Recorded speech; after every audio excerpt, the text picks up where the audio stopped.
I would like to welcome everyone who's joining us to the University of Sydney China Studies Centre. It's our great honour today to be hosting this dialogue with Professor Zhong Nanshan, Director of the Guangzhou Institute of Respiratory Health, a renowned respiratory specialist who joins us from Guangzhou. And we're ready to learn from China's experience of COVID-19 and to exchange on the relationship here in Australia as well. And joining him in conversation is Professor Stephen Simpson from the University of Sydney's Charles Perkins Centre, where he is co-director. Before we get underway, I think it's important also, as is customary, to acknowledge the country from which we are speaking, certainly from where I'm speaking today. So on behalf of the university, I would like to acknowledge the Gadigal people of the Eora Nation, the traditional custodians of this land, and pay my respects to the elders, both past, present, and emerging. I'd also like to remind people, just a note of housekeeping, that we will have a question and answer, a Q&A session a little bit later from around 15:15. And I invite you to keep your questions for the Q&A when invited to do so by Stephen Simpson, who will lead the conversation. It is my pleasure now to introduce University of Sydney Senior Deputy Vice-Chancellor, Professor Stephen Garton, to formally welcome our guests and get this conversation, this dialogue underway. Thank you. Thank you very much, Olivier, and thank you to the China Studies Centre for organising this important occasion. A great opportunity to have a conversation between two very distinguished scientists, Professor Simpson, Professor Zhong, about what is really the topic of the day, COVID-19, and the lessons that we can learn. Before I just say anything further, let me also acknowledge that I'm in the administration building of the University of Sydney. So while the University of Sydney is on the lands of many of Australia's First Nations peoples, I'm here on the land of the Gadigal people and pay my respects to elders past, present, and emerging. So, Professor Zhong, wonderful to have you here for this conversation. You're a distinguished scientist working at the cutting edge of SARS and MERS and COVID, and these are very important issues in the contemporary world. I think it also says something more generally. While there may be geopolitical tensions, and there are always geopolitical tensions in the world, science shouldn't respect those boundaries. Scientists are about collaboration, cooperation, and this is an opportunity for the exchange of ideas, the exchange of perspectives, and this is what is at the heart of great science. I'm not a scientist, I'm a historian, but I have been reading more recently interesting articles about Zheng Lixi, who's been working on the horseshoe bat. There's some wonderful science going on in China, and of course some great collaborations between our researchers like Eddie Holmes and Chinese academics about this really important issue. So it's a great privilege, I think, for us as a broader community to listen to your insights into what is happening in the COVID-19 research space and to exchange ideas and collaboration, which, as I say, is at the very heart of the scientific enterprise. Thank you very much. And Steve, I hand it over to you. Thank you very much, Stephen. I'm sitting on Guringai land, which is another of Australia's first peoples, and I too would like to pay my respects to elders past, present, and emerging. And it gives me very great pleasure to introduce Professor Zhong to our audience, just to tell you all a little bit more about him. You all know, I'm sure, that Professor Zhong Nanshan is a world-renowned respiratory disease specialist. He's been at the forefront of the coronavirus outbreak since reporting on person-to-person transmission in January 2020. He rose to public prominence in his key role in combating SARS in 2003, and Professor Zhong is one of the most trusted voices on managing COVID-19 in China.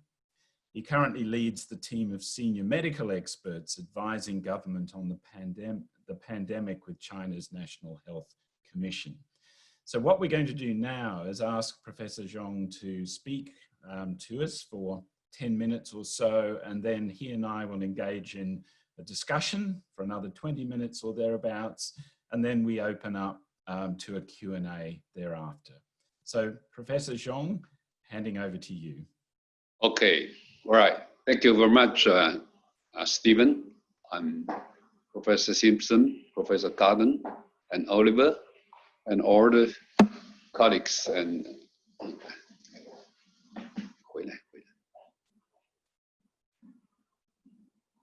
all the colleagues on the webinar. So it's my great pleasure to be able to meet our Australia colleagues here.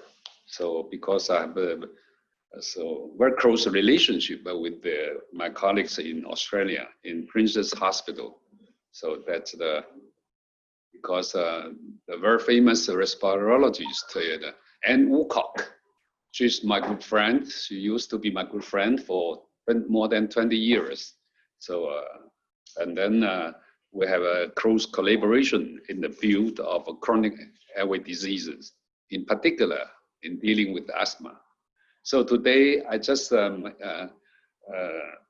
spend a few minutes to talk about the China status in combating COVID-19 here. So this is data, just I draw it yesterday. So it's a big problem of COVID-19 pandemic. So up to now, so more than 8 million people been infected with the mortality of 5.46 so far. So in China, so there's 84,000 people infected with the mortality of 5.5%. But the majority of the patients who died in Wuhan and Hubei. So in other places of the cities and provinces, only something like 1% or so. But I suppose here I can show you the data from Australia. So that's very good data. So in the world, so only very few patients infected with the very low mortality. I think so 1.4%. So it's working very good in this in the prevention of the outbreak of COVID-19. So I think the first point I would like to mention is, so this is the time of 20th of January when a group with experts, with epidemiologists, and then Professor Yun from Hong Kong, on the University of Hong Kong, and this is from CDC, from Zhejiang and me. So went to Wuhan and make an investigation, and we had announced there's a definite human-to-human transmission, and also confirmed there's a medical staff being affected at this time. So when we went to Beijing the next day, and then make a report to the State Council, and then the central government had taken a very strong action on that.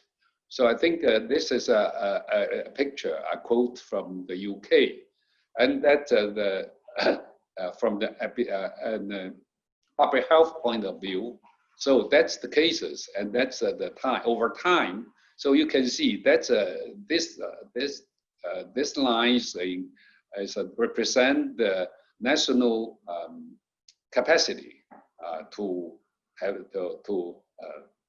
a burden of to deal with this kind of disease. So it's better to let the curve down this under this control that will not less the control of the diseases.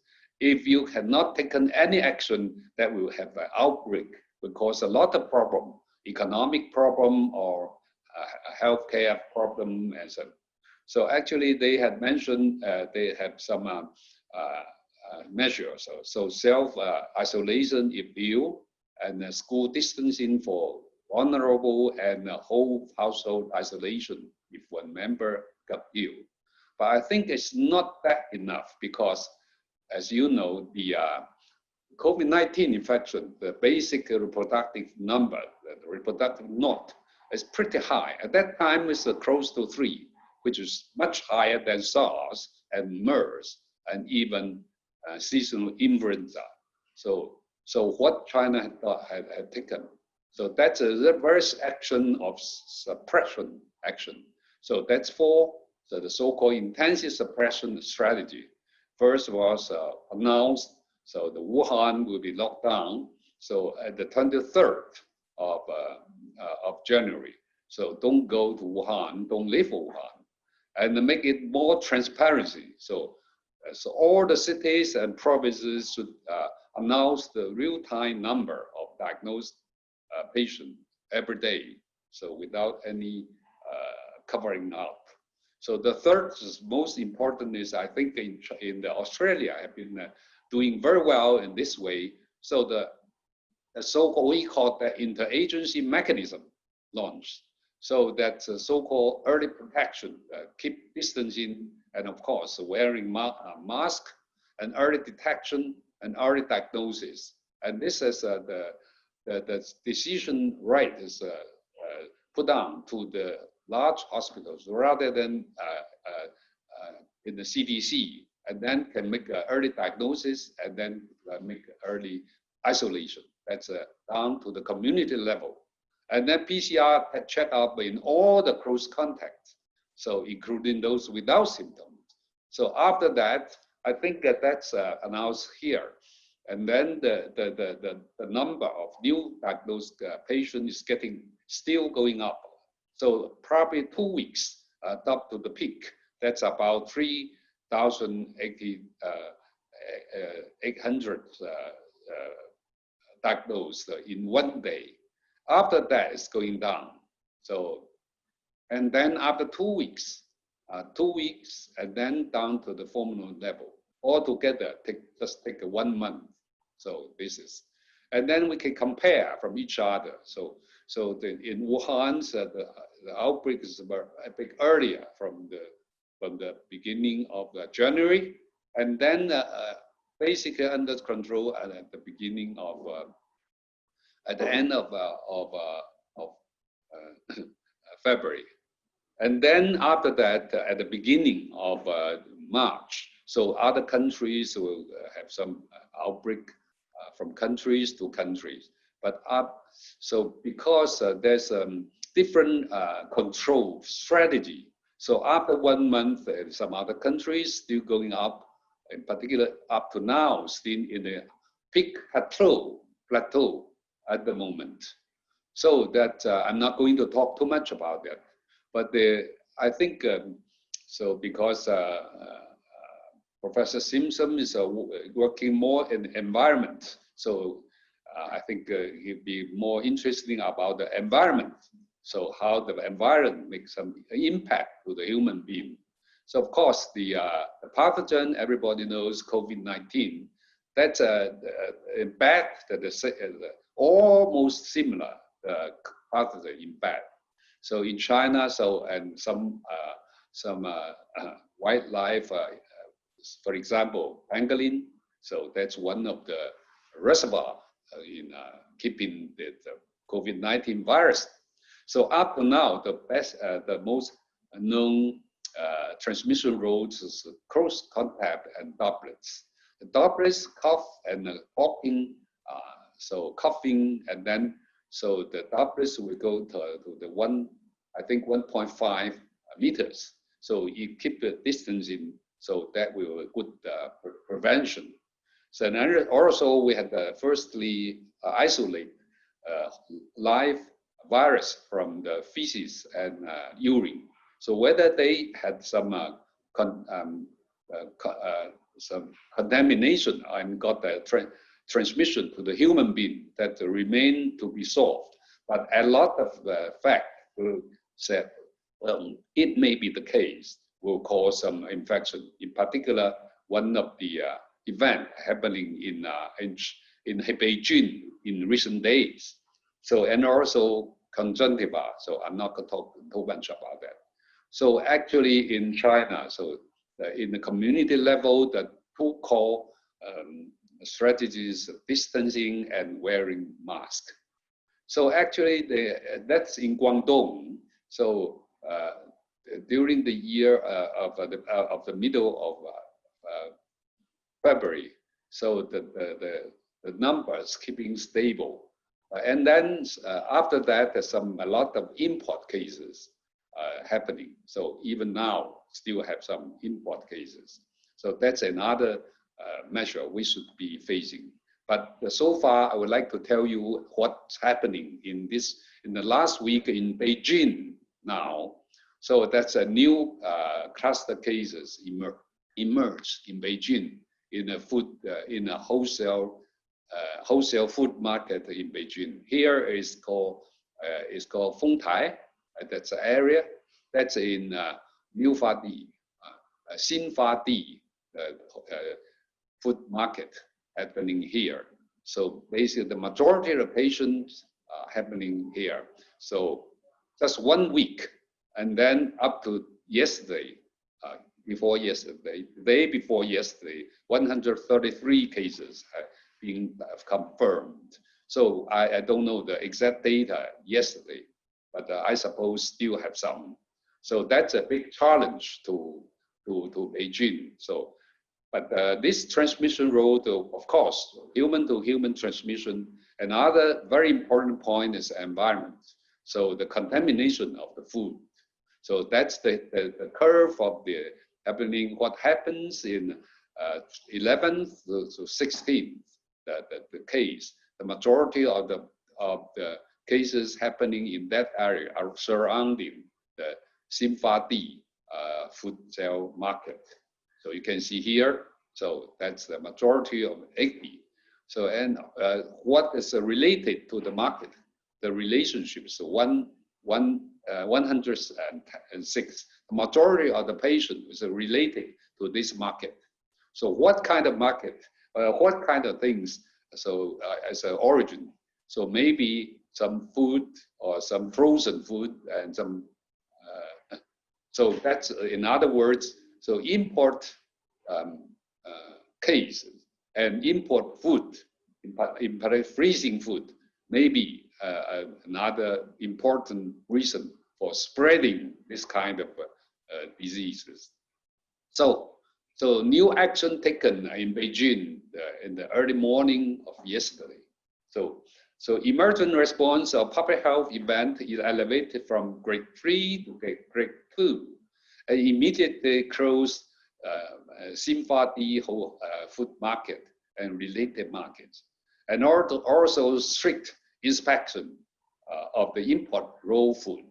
And of course, a virus diagnosis of every day with 400,000 people around that district, and tracing close contact nationwide, and social activity control and mask wearing, and close schools, primary schools, middle schools. And yesterday, the Beijing government had announced that universities stop opening. So actually, it will happen in these few days and stop opening temporarily. So encourage online classes. So we don't know whether this action will be effective or not. We will see another 2 or 3 days whether they can stop this spreading. So that's a new challenge for Beijing as well as in China. So I think this policy is true in all the country, the governments. On the one hand side, we have to containment of the disease, and the other hand is the resumption. So we have to make a balance to reopen step by step. I think Australia had done a good job in this way. So that's the first point. And the second point will be asymptomatic COVID-19 patients, the transmission, whether they have some transmission capacity. So what does it mean as asymptomatic patient? One is the so-called, so that's the so-called during the incubation period. So that's this kind of patient, it actually had in fact with COVID-19 and has in the latent period. So some of the data we have summarized. Some of them is 2 to 8 days incubation period, and this data is 7 days, and this 12.6% of patients report pre-symptomatic transmission. So after that, they will get symptoms. That's one thing. And then that's very contagious because just published in Nature Medicine.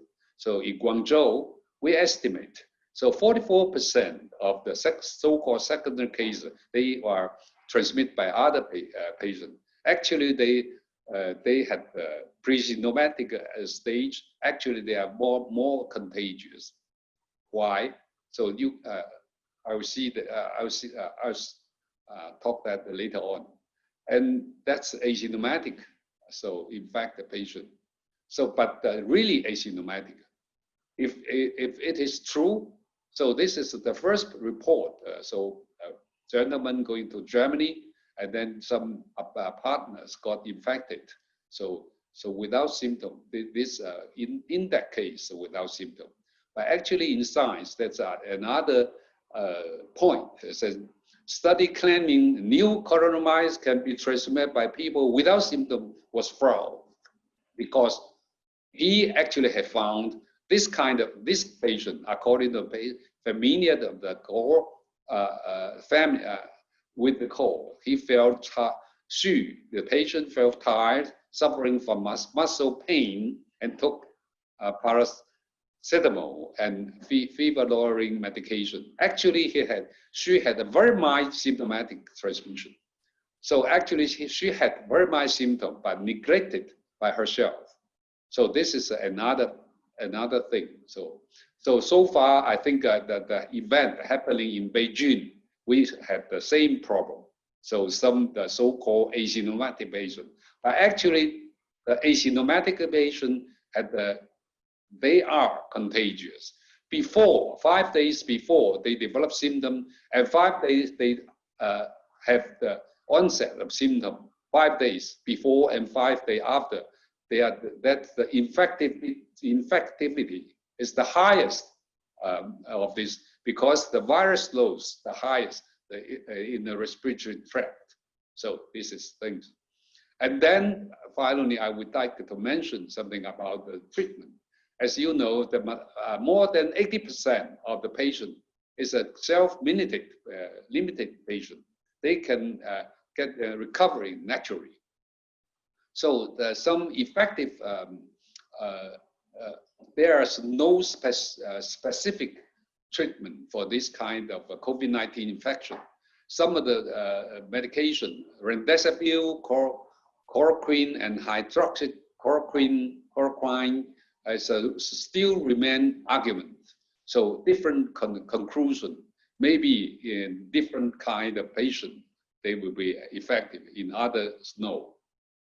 Another yesterday, just in the UK, I mentioned low dose dexamethasone. This is a special, a very common kind of steroid. So with low dose, it's useful in reducing mortality. In the severe patient can reduce about 30%. I'm not surprised about that, because 17 years ago, I actually had used low dose methylprednisolone to treat the patient of severe SARS patients. So this shows 25% of patients had improved the survival rate. At that time, I've been using, but after that, a lot of study had a negative result. But I still think that's correct, because you have to use this in the right patient, in the right time, and the right dose. And also, we just recently have found in those patients with low lymphocyte, that's a very dangerous signal, saying that the prognosis is bad. So we call that lymphopenia. So if the lymphocyte counts less than 0.4%, that's a big risk prediction.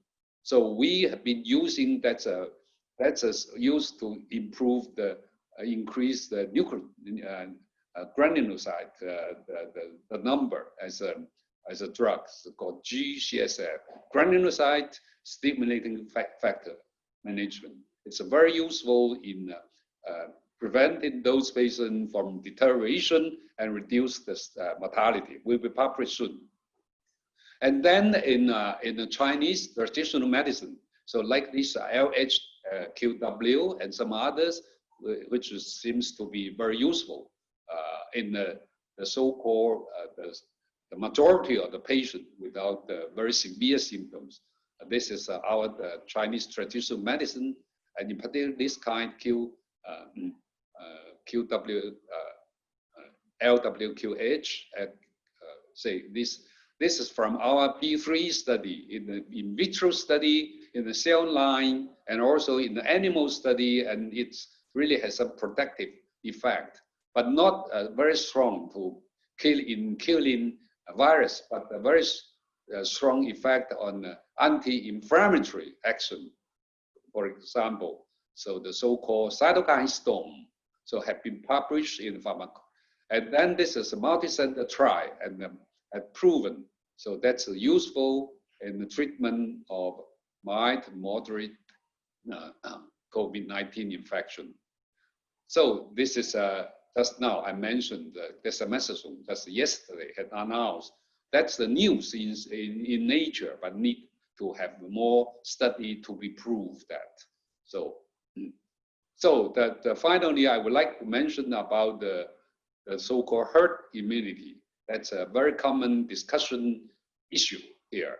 So that so-called natural infection, that's several decades ago. So no any interference and just let it infection naturally. But that will make a more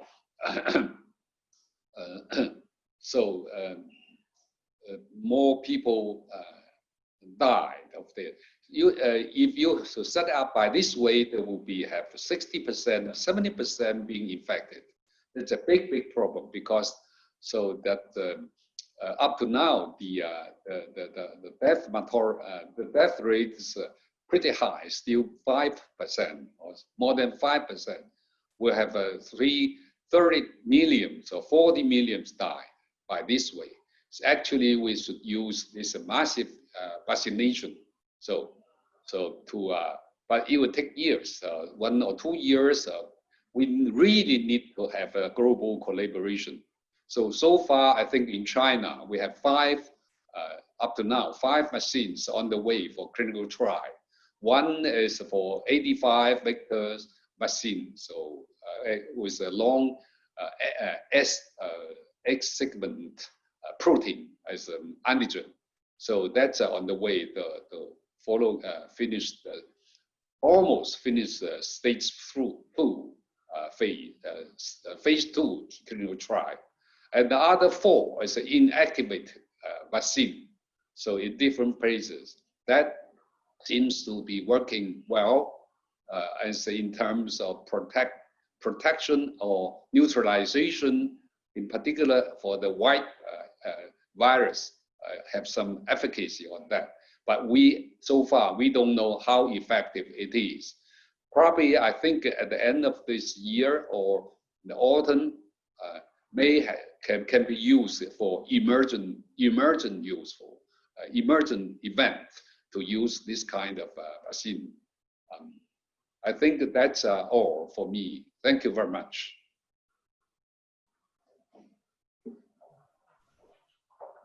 Well, thank you so much, Professor Zhong. That was comprehensive, and it was lovely to hear the latest data coming out of Beijing, because I guess that's not a bad place for us to start our conversation. The idea that the population in both your country and ours, because of the success in suppressing the virus, remain largely susceptible to infection, and that's going to require management of local outbreaks, such as currently is happening in Beijing. And do you think true to say that until we do have a vaccine and the developments both in China and in Australia and around the world, we're going to have to be continuing to manage local outbreaks and balance the opening of the economy against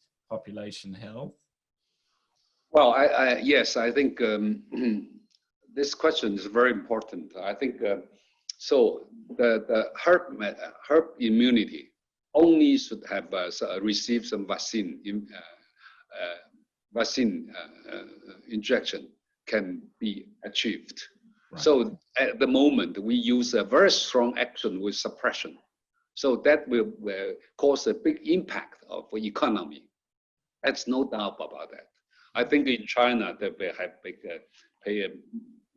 had to make a great satisfied to the economy.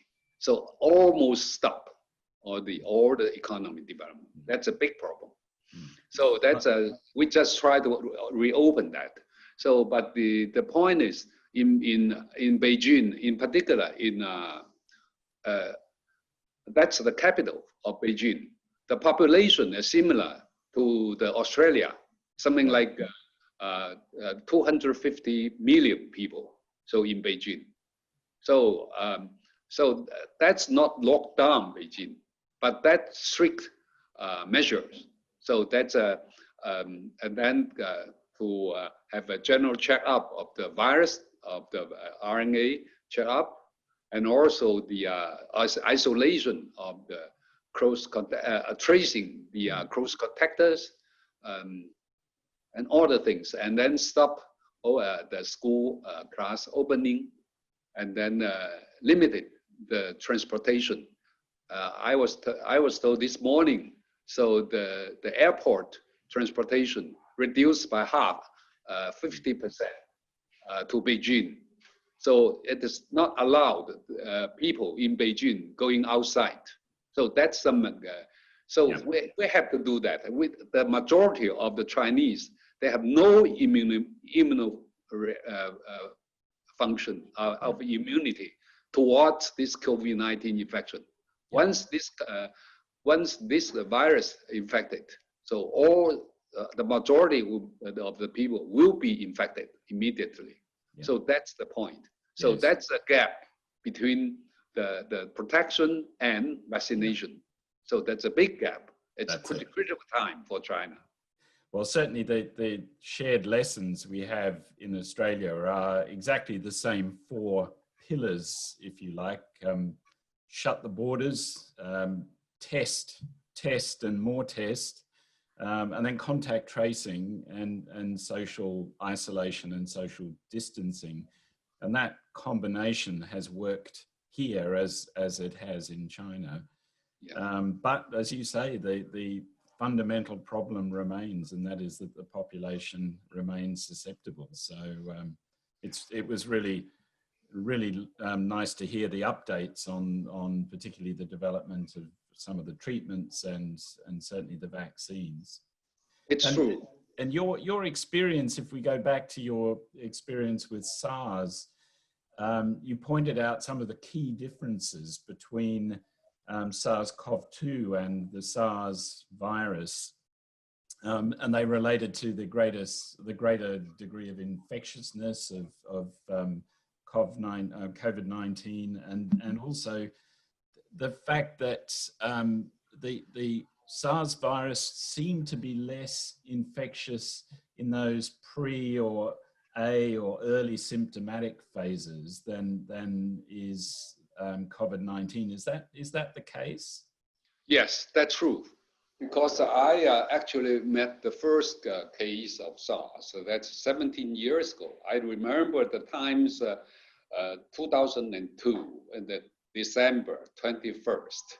I met the young doctors asked me to go to ICU to see a patient.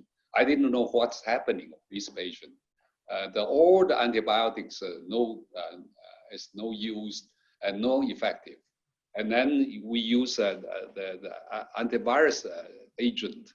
But of course, at that time, antivirus is not that effective, including Tamiflu. There's no Tamiflu at that time. Even if you use Tamiflu, there's no use of that kind of base. We just know that may be some kind of virus. But I think I agree with you. So at that time, the reproductive number is not as high as that in COVID-19. And also, I think in COVID-19, to my impression, the asymptomatic patient or patients with very mild symptoms. They are not aware about they have actually some illness. That may be quite a big number of that as compared with SARS. Yes, and that's one of the really difficult aspects of the virus. The other thing that touches a little bit more on the interests that we have at the Charles Perkins Centre is the relationship between the risk of having a severe response to COVID-19 and firstly getting older, so age is a clear risk factor, but the other that's turning out to be really closely associated with poor outcomes is obesity and some of the associated, what you might call, I guess, inflammatory diseases and conditions. And that really seems to be coming out strongly and is related to social inequalities. So the parts of society which are seeming in certainly around the world, if you look at the ethnic groups and some of the social circumstances under which you get worse outcomes, it's associated with lifestyle factors to do with poor diet and exercise and sleep and related environmental influences. And I wondered if you had any thoughts about that, the mechanisms of that relationship mediated through, let's say, the immune response, or ultimately what we need to do about it when it comes to fixing our lifestyles and our food supplies post-COVID. Oh, yes. I think the comorbidities is a big problem. I think from the first paper published in the New England Journal of Medicine of 1,099 patients, we have found that the severe patient, about 38% of those patients had actually at least one comorbidities. Right. So that the majority, of course, in China, so because we have very high incidence of hypertension. Hypertension may be something like 30%. So of that with the 26% of that with the hypertension, and then diabetes of 17%, and then say like cardiovascular, cardiac artery disease, coronary disease, maybe close to 10%. So pretty high. Yes. And the other hand, another point is, so actually from autopsy, so from our autopsy of those patients who died because COVID-19, actually is not only exist, the virus not only exists in the lung, and exists in all the organs, including in the muscle, in the heart muscles, cardiac. So that's why we call, sometimes we have found that the patient actually had the myocarditis, some of them. And some of them actually had the so-called stress cardiomyopathy. So it's that's caused as a interact from both sides. Yes. So if you have a pre-existed this heart disease or hypertension, and that will, if the attack, the invade of the virus will cause even getting more deterioration. So some of the patients actually die it's not because of the respiratory failure, because of the heart failure or some other in particular. So at this time, and approximately we have found this kind of COVID-19 will cause a very important so-called vasculitis, massive vasculitis, actually causing some vascular microembolism, thrombosis, and so on. After that, as the disease going on, develop DIC or some big thrombosis causing death. So that's why. So not only respiratory failure. That's a multiple organ involved. Yes. Absolutely, and understanding that mechanism, and particularly the interaction with the immune system, is clearly an important part of understanding the biology of the disease. And also because in China the percentage of obesity is not that high as that compared with your country. That's right. So, but actually, when we received some patient with obesity, that the BMI something like over 30. That's quite high in China. So over 30. Yes. So it's very difficult to treat it because of the difficult to wear a mask, ventilation, and the patient feel uncomfortable, and very difficult to make intubation because a short neck and then an airway so diameter pretty so small than the routine people. And then the lung compliance is not that good. Yeah. So actually the diaphragm is a diaphragm, the intra-abdominal pressure is pretty high. Yes. So that's stop the breathing smoothly. Yeah. So that's a mortality pretty high. Yes. One of the patients now is still is getting better. He actually received 109 days ECMO. Wow. So, and then as now, so withdraw the ECMO is recovering gradually, but he lost weight about 20 kilos. Wow, interesting. One of the points you made in relation to the Beijing outbreak, which I thought was very interesting and I hadn't heard, was the association with frozen food you mentioned, or food in the market that presumably is previously contaminated. And could you expand on that? Yes. Well, I think this time, definitely there's a much, close relations as compared the seafood market in Wuhan, much more close related as compared with the Wuhan event. So that's a Simfadi food market. So they had a lot of frozen, so like beef, meat, or fish, salmon. So this kind of thing.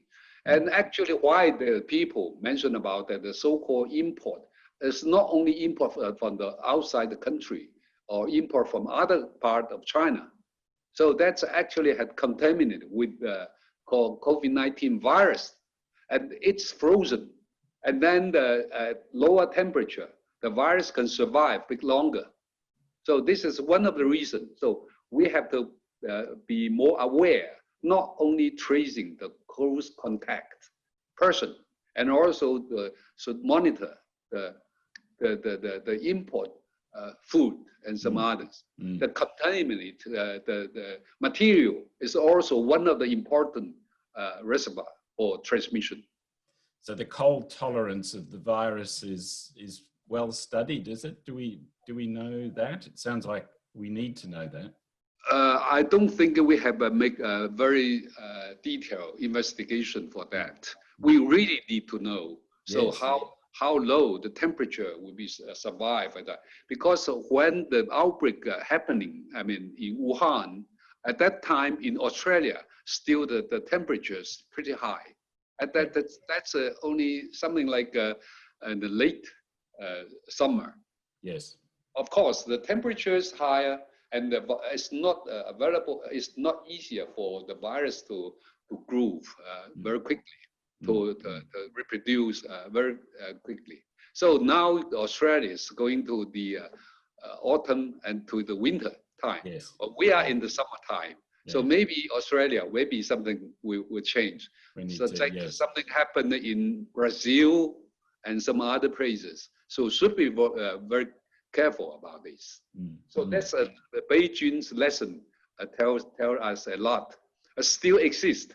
And then the virus maybe in the wet and cold environment may be a problem to make enable to survive at that time. And then that should be more aware about that. Very, very important lessons. So Professor Zhong, we're sort of in a way in the Q&A session, because I'm starting to pick up questions from the audience, of which there are more than we can possibly answer in the time. But there's one here, and I think it's notable to mention this in a slightly different context, because I think another shared lesson we have with China is the really important significance of international scientific collaboration. And here we have Professor Eddie Holmes, who, working with Professor Yongshen Zhang from Fudan University in the Shanghai Public Health Clinical Center, was the first to publish the genome sequence of SARS-CoV-2 on the 10th of January or thereabouts. And he's had a long-standing interest in the evolution and emergence of epizoonotics such as this, including the RNA viruses such as this too. And having that collaboration allowed, for example, Germany very quickly, within a few days, to develop the PCR-based test, which was then spread around the world. And it's just such a good example of how international science works. It works through high-level collaboration. But Eddie, who's in the audience, has asked the question, because I picked this up as well, actually. He asks, face masks are not commonly used in Australia because the prevalence of the virus is so low.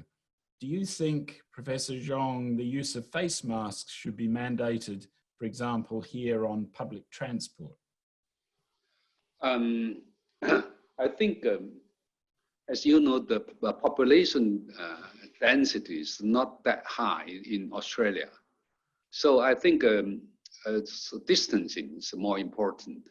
Right. So in the so when are you walking in the street, and then so doing exercise, there's no need to wear a mask.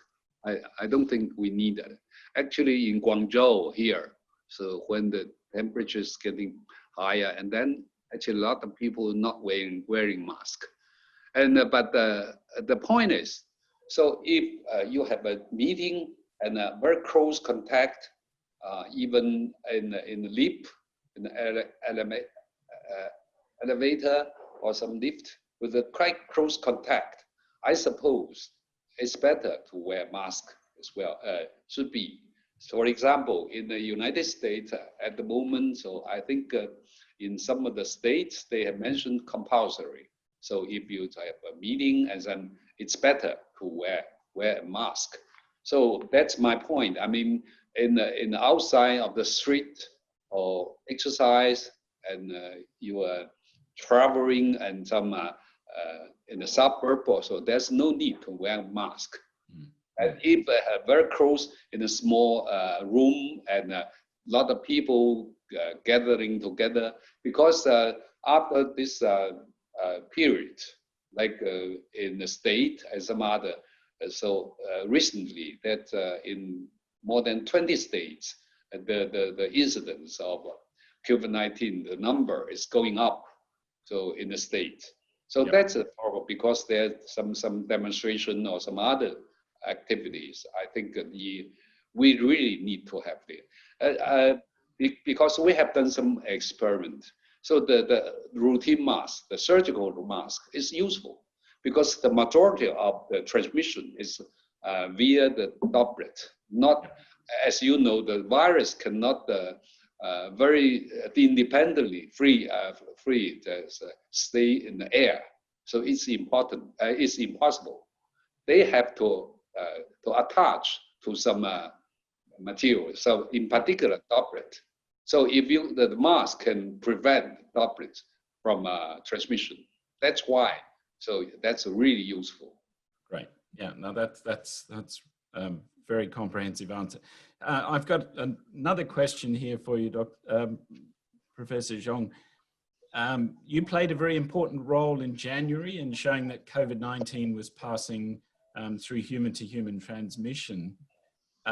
Could you explain more how you came to that conclusion, and when did you see the first cases that persuaded you that there was sustained human-to-human transmission? Okay, so I, quite frankly to say, so before I went to Wuhan, that was 18th January. So actually we have some message coming from Shenzhen, so one of the city in Guangdong, so in Zhuhai, two of them. So we have actually got some message from that. So one couple coming back from Wuhan to Zhuhai, which is one city in Guangdong, and her daughter had not been in Wuhan before, never. And then after a few days, her daughter got infected. And very important example is that in Shenzhen, that's a hospital called Hong Kong University Queen Mary Hospital, Hong Kong branch, in Shenzhen branch. So six members of the family got infected and then admitted to the hospital. And one of them also had not been in Wuhan before. 5 of them been in Wuhan. And then the sixth one, and then who got infected. So that's a very important message for me before I go into Wuhan. And then when I went to Wuhan, I have a lot of students working in Wuhan big hospital. They give me some phone call and all the things. And they said, we have found the situation much severe than the authority mentioned. So I thought, what's happening at that? They said, well, the transmission is pretty bad. Oh, it's a big problem. And then I asked a lot of students, and then I met some people working in the ward. I got the message about that. So that's why I got the definite conclusion. It really happened. And then just before I left Wuhan, at the same day, I got the news, and then said the 13 the medical staff got infected from a patient. So that's why I said that's the fact. And I believe my conclusion will be correct. So that's why I announced that. Right, that's very good. So I have another question here. The world, well, this kind of picks up what we were saying earlier, I think. It said the world will soon step into the post-COVID-19 era. What new methods might governments apply in future for public health? How will China improve its public health coordination and crisis management mechanisms? And that's from Mr. Dong Xing from SBS. Well, I think that's an important point, not only in China, but also in all the country all over the world. So actually, in some of the theory mentioning about, wow, the disease of the infectious disease is over. So the main disease, chronic disease, like yes, cardiovascular, diabetes, and obesity, and all the things, COPD, like that. But actually happens. And also this kind of, that's individual. So chronic disease consists of majority of the disease we should be dealing with. So that's the individual. But the emergent infectious disease, that's a massive, that's not individual, person to person. That's the whole society. So that's why it causes such a huge impact of the economic development, of the stability of the society. So the infectious disease must not be neglected. In particular, in this century, only 20 years over this century, 21st century. So 3 events of coronavirus happening. Yep. So, SARS, MERS, and COVID-19. Yep. And plus 3 events of animal transmission of coronavirus. So 6 events altogether in this world, in this global period. So I suppose. Yeah. Managing our associations with wildlife, I guess, is a clearly important part of that as well, isn't it? Yes, but in response to your second question about the mechanism, I think CDC, I think the center of the disease control, their position should be elevated. So it's not only for the research or just give some information to the local authorities. They should be, in some part, should be independent. So, and then have some vertical system. So in two parts. One is to make some report to the local government or local authorities. Another report directly to the state council, or even in China, the so-called National People's Congress. So directed report to them. Yes. And that's serious problem. So it should not be prolonged, delayed. Yes. So that's why, I mean, so the CDC people should be more, should be consist of more experts rather than administrator. So the experts should have the right to announce their point. So that the more right, not only for, they should, and also I think in China, the CDC people in local area, and their payment, their position is not that idea. I mean, should be improved. Yeah. So, and at this time should be there. I don't know what happens in Australia, because you are professor in the University of Sydney University. So I don't know what happens is of the CDC similar to CDC, this system in Australia. But anyway, in China, I suppose, after the outbreak of SARS, at the 2 or 3 years, people pay more attention to that, and the government pay more attention, and then make a lot of improvement, I suppose. And then that's why we have a good, quick response from the central government. Yes. But anyway, CDC should have the right to should be more independent to announce their what they have viewed, what's their point to in particular in the emergent infectious disease. Yeah. Give you an example in Shanghai. So actually, one of the doctors have found that's a cluster infection in the family. 2 of them had got infected. Actually, eventually it's proved as an H7N9 infection, avian flu infection, and then report to the CDC. The CDC report to the government, and then take some action, so to prevent from further spreading. So this is what I suppose maybe. Yes, they're really important points, and maintaining expertise within all of the agencies is the critical, isn't it? Yeah. We don't even have a CDC, so that's another point. I have another question from Ying Zhang. Given the potential impacts of environmental factors on COVID-19 and other emerging infectious diseases, what should we reflect on the relationship between humans and natural environment after COVID-19? Oh, I think that's another important issue. I think usually in China, we very often say we have to keep harmony in between human to human. I suppose we have got the harmony in between human to natural, the environment. So that's extremely important. So 17 years ago, I had a very strong appeal. I had been very long appealing. So don't eat wildlife.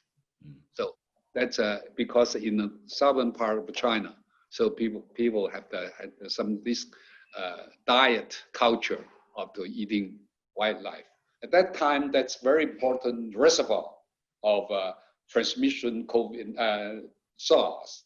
That's sea macaque. So that's one kind of small animals. So when we handle this and block this transmission, and the whole transmission stopped, that's definitely yes. And then to because they had grew a lot of, in the farm, they grew a lot of civet cat in order to supply the Guangdong province. The people in Guangdong like to eat that kind of animals. And then we have done some study showing that in the farm of all the civet cat is free from SARS virus contamination. But when it's transport to Guangzhou or Guangdong and the wildlife market, the 80% of those civet cat had contaminated with SARS coronavirus. And then when people touch that, killing that, handle that, cooking, and then got infected. So that's why that's a very important chain to see how they transmit.